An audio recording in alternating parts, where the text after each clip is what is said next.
Karovėjas stiprus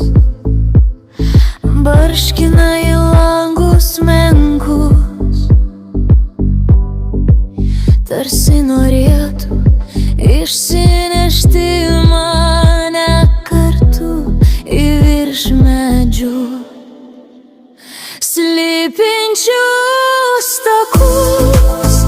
kur keliauja nakties juoduliai ir gąsdina visus didelius ir mažus, kur naktis atveria tamsios nebūties vartus, įtraukia į savo tamsius sapnus, kur šešėliai pratėvių balsų kviečia